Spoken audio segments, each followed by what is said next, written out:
This car is the most honest car you ever see. It's been a dream ever since I've had it. The first time I heard that engine screaming, I thought, I gotta have one of those. For me, the cars have personality. What's great about a BMW Classic is the community that surrounds it. When you listen to that, that's why we're here. Welcome to a new episode of Classic Heart, the BMW Group Classic podcast. My name is JP, and my guest today is Jason Cammisa. Not only a genius automotive journalist, he is also a BMW nut. He shares his passion for BMW on his YouTube channel, and we will talk about car culture, the European versus the US, figure out differences and facts based on Jason's profound expertise, who lived in both continents. And dear listeners, as far as I know Jason, I can promise you 30 minutes of great entertainment with a lot of humor. So, Jason. Hi. What was the first car you drove today? My coffee machine. I made it all the way from my bedroom to the kitchen and now to my computer. But the last car that I drove is a Volkswagen e-Golf. Nice. Probably not what you expected me to say. Absolutely not. But you are full of surprises. If we follow your YouTube channel, you see there's like a big variety of cars. So where did this love for cars start? I think it's a genetic mistake. I think it's a problem because by the time I was 2, apparently I was completely obsessed with cars. It drove my parents crazy by pointing out every car that I could see, and I have a twin sister, and she just would roll her eyes and think I was crazy for her whole childhood, and that continues today. So nothing's really changed. It's definitely a genetic or something in my structure that forces me to love cars.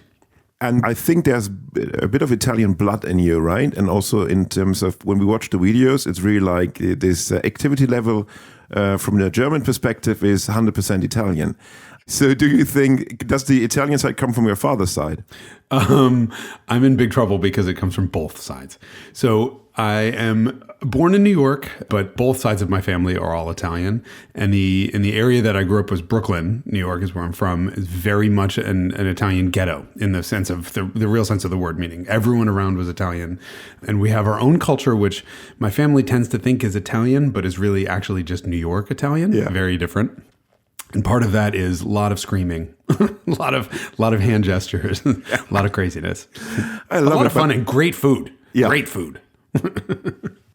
So how could you imagine this? For me, being 15, I would kill for moving to the US because the US was the country of NBA, the country of good food, of fantastic sceneries, all these kind of things, the movie cities, New York, Wall Street, all these kind of things. How was this for the 15-year-old Jason leaving the US and coming to Germany? Where about in Germany, by the way? Right outside of Frankfurt, beautiful town called Bad Homburg. Mm-hmm. I would describe it as a nightmare scenario because, first of all, I was in a small school that was the same 60 or 70 kids from kindergarten all the way through, I was in 10th grade. And so my sister and I were plucked right out of that and moved to a foreign country. And the biggest problem was that I was 6 months away from getting my driver's license. Oh. Which you got at 15 and a half or 16 in New York and then 18 in Germany. And so I had this sudden realization that I would graduate high school with 17 and therefore never be able to drive in high school. That was about, the worst nightmare scenario I could have imagined. I see that. That means when the interest for cars starts around 2 years, it's 13 years of suffering with the hope to get the license. And then, no, Jason, nope. It's another additional 3 years for you. Yeah. So when was the first Autobahn run? The first Autobahn run that I remember was my dad we got an Opel Omega with the big motor with the 2.4 liter. And I just had never experienced extended high speeds before. Mm. Of course, my parents speed, everyone speeds. But to speed in the US is, 70 miles an hour. You hit 120, 130, that's it. And then, if you do something really terrible, maybe you accelerate up to 100 miles an hour, 160K for a second, and then you slow right back down before the police see you. And we were driving to Paris, and he was just at 200, so 125 miles an hour for 3 hours. And the crazy thing for me was the idea that this engine would be spinning at 5,000 or 6,000 RPM for hours and hours and hours on end and not explode. Yeah. Because you want to talk about American cars. You could take a new Chevrolet off the showroom floor, put it on an Autobahn, and in 20 minutes blow that engine. just doing what all the German stuff did every day. Yeah, exactly. Yeah. You know, we spoke briefly about your first dream car you had, like the car you would wish to have driving first. And for those who following you on YouTube, you just did an homage to the US version of your E36 M3. So was that really the first reunion, or did you have touch points before? I have had a couple of E30. I owned one E36, which was a mistake. It was an automatic, and I've always really respected the E36. For those who don't know, the U.S. car was very different than the European car. Tell us about the difference, please. So the big difference was that the E30 M3 was a failure in the U.S. dealerships. They sat around for years. I mean, they were still being sold as new 3 years later, and so the E36 wasn't going to happen at all, because BMW of North America realized it was just too expensive for American tastes. And the solution was to put a very simple engine in it. It was a 325i M50 engine, basically with some additional displacement and more aggressive camshafts. And so it was 240 horsepower versus the European 282 or 286 PS and then 321. And so it was a simple car, but it really did work for the U.S. market. It was very inexpensive. It was only a couple $1,000s more than a 325i, and it was better car in every way in terms of performance. So it was a huge success, even though looking back on it, so many enthusiasts say, oh no, it's not a real M engine. Doesn't need to be. It does what it needs to do. And so that video was really fun to do because that was the first time I'd ever driven a US M3 together with a Euro. So I got both of them were the 3.2 liter cars. The US car had 35,000 miles on it. So it's the newest E36 I've been in since 1995. And the Euro car had 44,000 kilometers on it. So it was even less. That was also an S50B32, so the 321 horsepower car. And the crazy thing, what we didn't show on camera was the races that we did. So my director and I lined the cars up on a very definitely closed course with approval from the local police and raced them 3 times. And we just started out from idle in first gear all the way up to the top of third gear. So 80 miles an hour, 130K, somewhere in there. And the cars were dead even. And that's amazing. Really? Yeah, dead even every time we did it. And so the US car was 240 horsepower, the Euro was 321 PS. But that, in the real world, at the speeds that we drive in the US, high speed in the US means anything over 100 kilometers an hour. At the speeds that we drive here, there was no difference. And so that really explained to me why these cars still did well in the market, despite, the numbers being 80 horsepower less. But I never would have imagined that. But that's really like... Me neither. Crazy. So I think it's the channel of Haggerty, if I'm correct. Yes. So if you Google both Jason Cammisa and the Haggerty name, you will find the YouTube channel. And it's really great to see this. You must have also experience with the German TÜV. Compare for an American, because, when we're in America, we see cars where I think, oh man, really, is this going to the junkyard now, or why is it on the road? So what was your... Because it was just taken from... Half the American cars look like they were just taken from a junkyard. Exactly, yeah. So is it the junkyard shuttle, or what is it? So can we just find out? Tell us more about this, because I think this is why I was so looking forward to this conversation, because you're the one that I really know who has the ability to speak about both car cultures, the US one, the European one, and also even more specific, the US one in the West and in the East, and the German one. So let's speak about TÜV. Would something like TÜV be possible in America? So every state in the US has their own laws about vehicles, which is insane. This is, the good and bad of having 50 individual states. In California, for example, we have no safety inspection at all. Nothing matters. Some states, for example, like Pennsylvania, have an annual safety inspection, and they're really looking at, are your lights working? So they look at lights, horn, so you can honk at people. Windshield wipers and brakes, and then ball joints. So ball joints and tie rods, suspension. Very, very quick inspection. If you have a hole in the side of the car that's structural, they can fail you, but typically they'll say, just be careful. Our speeds are low enough that that's okay. Yeah. I really like that annual inspection. I really also like when there's an exemption for a car that doesn't really drive much. But California, Michigan, Florida, a bunch of other states I've lived in have nothing. And that is, the land of the free, as, we love to talk about. You're free to kill yourself and everyone else on the road with some pile of bolts that shouldn't be on the road, which is a nice thing until you get hit by somebody who has no brakes. So there's both good and bad.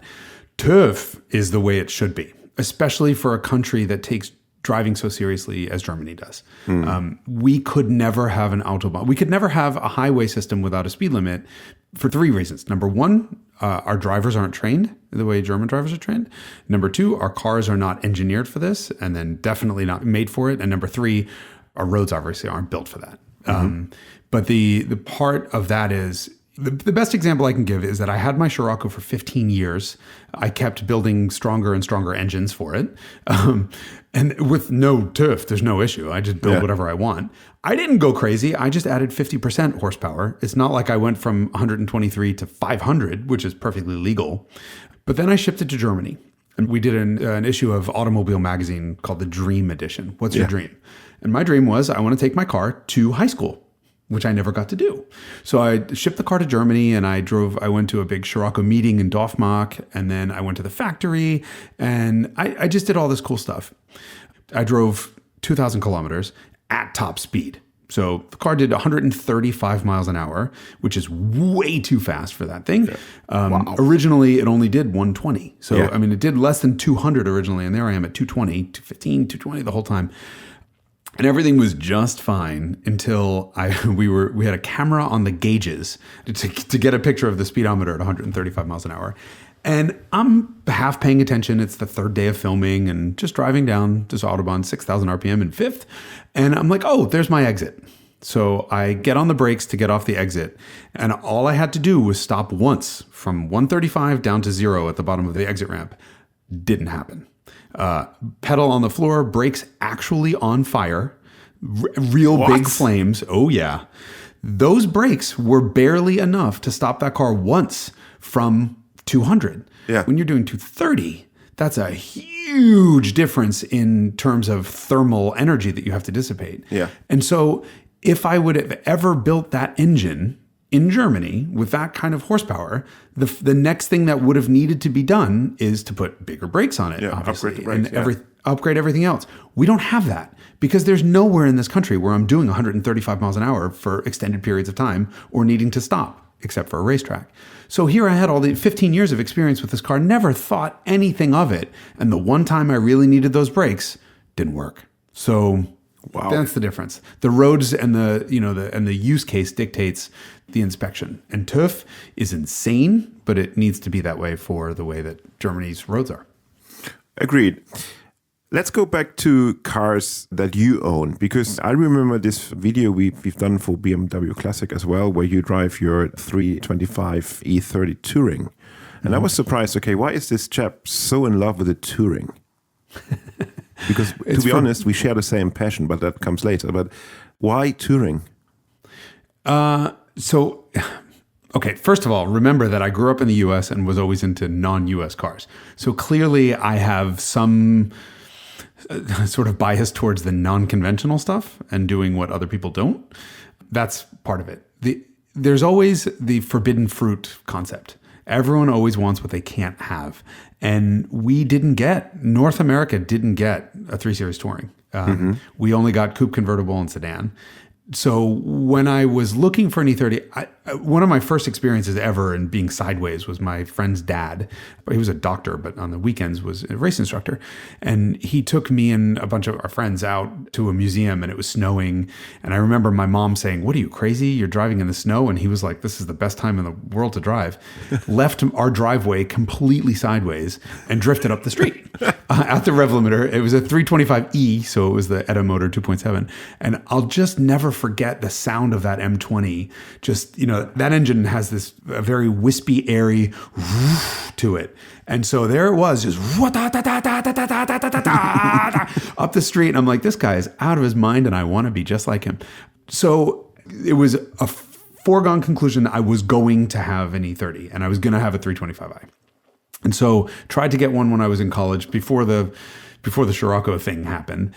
They were affordable, but my mom was like, you're not having a BMW for your first car. That's too expensive. And what if it breaks? And I thought, I'll fix it. But so when it finally came around to it, I was 22 and I was now dead set. I'm going to have an E30. And basically it's just wenn schon, denn schon. If you're going to do it right. And if I was going to have an E30, it was obviously going to be a 325i because why not have the most power and the best sound? But then also, if I'm going to have one, I might as well look at a wagon. So I was in Germany with my best friend and he landed and we made a 10-day vacation just for the purpose of buying cars.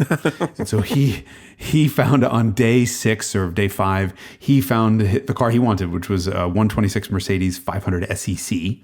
Again, forbidden fruit because in the US we only get the 560 with the high torque motor and he wanted the high horsepower motor. And I was satisfied. I'm like, okay, you got your car, we're done. And he was like, no, misery loves company. You're buying one too. And I'm like, I don't need this one. And he found a classified ad for we had looked at a couple 325i Tourings, one a 324 TD, which was diesel. That was cool. We didn't get that, but didn't have the sound. And there was this ad and it was 1,500 euro or I think the asking price was 1,800 euro. This was 2002. At the time, US dollar and euro were equal. So I thought, all right, for $1,800, I'll look at it. But it was blue and I didn't want blue and I just, whatever. But we had nothing else to do because the whole point of our vacation was to go buy cars. And now he bought one. So, all right, it was really hot out. It was summer. And so we drove 2 hours to look at this car. And I took one look at the paint and thought, uh-oh, I love the color. So bought the thing for 1,500 euro. And then now had to figure out what to do with it because we were leaving in 2 days and I had no plans on getting it home. It was not legal for import into the US for another 10 years. So that presented a bit of a problem. But I was 22 and stupid. Or 26 and stupid. That didn't change. Still never changed. And so long story short, it wound up here. It's now legal. Everything's fine. But yeah, I just thought if I'm going to do it, let me have something really cool. And I'll have a 325i wagon and no one else will have it. And here we are all these years later. Mega. I think that's a lovely story. So this car will stay, I would say. Yeah. For those not familiar with the different car scenes, how would you personally describe the different ones? Let's start in the West and let's go step by step where you think I give you the permission to have the awful stereotypes as you like to. Oh yeah, this will be fun. And let's go on. So I'll go through quickly some of the places I've lived so we can make fun of everyone equally. Detroit, so Michigan has a huge car scene, very much American focused. The reason you see a lot of big American cars is, again, as I said, as soon as I moved there, I never understood American cars ever until I moved there. And I'm like, wait a second, the roads are flat and straight and they're on a 1 mile grid. So there's a mile in between major blocks. So all of these cars, and the roads are in terrible condition. Mm-hmm. And so all these things have to do is schlep themselves up to 50, 60 miles an hour, run over potholes that are the size of Duisburg, and then stop. That's all I have to do. And then occasionally make a 90-degree left or a 90-degree right at 10 miles an hour, and then accelerate themselves back up. So you tended to see stuff with huge amounts of suspension travel, soft and comfortable. Steering doesn't matter. Brakes don't matter. Power matters because after you make that 90-degree turn, you can do a huge burnout for a mile before you have to stop again. So you tend to see Detroit, Michigan, you tend to see a lot of big American stuff. They make perfect sense there and they work brilliantly there. Pittsburgh, which is where I lived before, Pittsburgh, Pennsylvania, a very hilly city, very reminiscent of San Francisco in the hills, base of the mountains, terrible weather. You get a huge enthusiast community of Honda and Volkswagen. Also, I should say economically depressed. So not a lot of money in the city. So all the kids, which I was one of, either chose Volkswagens or Hondas. And every stoplight, I would be in my VR6 Golf, and there'd be some guy in a Honda Civic next to me with an Acura swapped B18 engine or whatever, and I would dust them. And I had a 4-door Golf. In the US, the 4-door was slow. It was only the 2.0. They would get up to the next light, and all the Honda guys knew what was in the Volkswagens.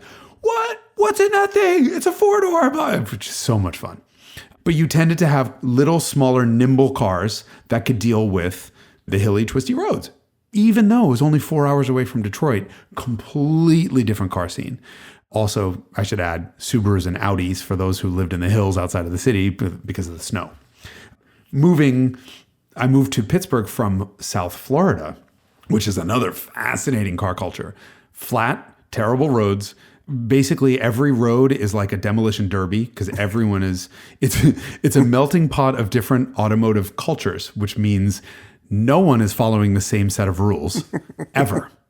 So the guy from Haiti against the guy from Cuba against the Jewish guy from Long Island versus me, the accidents were unbelievable. The roads are straight and fast and everything. It was just unbelievable culture clash. But you had a little bit of everything. So you have a lot of, Lamborghinis and crazy cars in Miami. I lived in Boca Raton, which was all sort of, not all, but predominantly retirees from the Northeast. Lexus is everywhere. Huge Jewish community. So not a lot of Mercedes, not a lot of German cars. At that time especially, Lexus had just started to really make its mark. And so the American Jewish community thought, we have an option to the German cars that's not German. And so Lexus took off. So one red light, you'd see somebody in a Lexus LS400, proud of that amazing car, and they were genuinely unbelievable, with the stereotype would be the Long Island Jewish guy in his LS400 versus the Italian from Brooklyn in his Camaro, versus the Cuban guy in who knows what in Lamborghini, and this full melting pot culture clash that was so amazing to watch.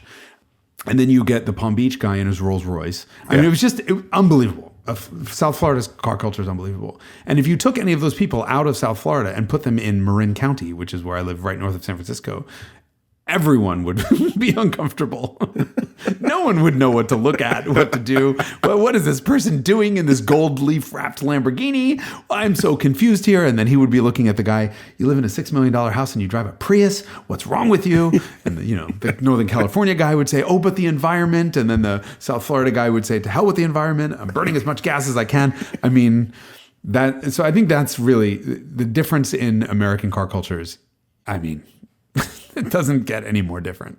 Look, the reality is I would never want to offend everyone, right? No. I appreciate every part of U.S. car culture, except for the Prius drivers. I'm kidding. But the reality is everyone has different taste, and that's what makes the car community interesting.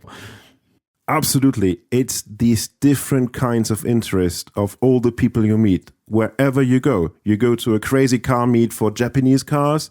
You can also go to a BMW 2002 meeting. Everyone speaks a different language, but the same language is the passion for cars. And, when the ordinary man like you and I, do our daily jobs, we have the chance of meeting also legends of our field. And when you first meet them and you have the chance to speak to them, that's one thing. But then sharing a car, driving with them, that's really something super special. I remember that I was driven with Prince Leopold from Bayern. I was driven in recreation from the museum, I think, from the recreation of the Monte Carlo Mini. Mm-hmm. And, this chap is really like, Poldi is his nickname, or as we say, Driopold, so turning Pold, because he was famous for spinning around when he was active in racing. But he was really like, you think, okay, now this guy, a prince from Bavaria, okay. But it was the best time I ever had driving. And we drove, I think it was like 800 kilometers on a rally or something. Ooh. And he was really like talking to you, like overtaking on the B road, overtaking. And you see the car coming. You say, why are you scared? We are so small. We fit both. And we did actually. So it was really like, And then just talking and driving, I really like that. And the other one where I was also super surprised that he's such a great character was Walter Röhrl, who just celebrated his 75th birthday 2 days ago. Walter is great. Walter has tried to kill me a couple times. He really? is, oh my God. You think that 75 years old, he would calm down. But there's a racer mentality in him that has not stopped at all. And the first time I experienced that was a Cayman GT4 launch. We were on some racetrack and he was in front of me I think it was in 911 GT3. So the deal is, we're journalists. We're there. We're jet lagged. We're tired. We've just flown across the world. Half the guys are still drunk from the flight.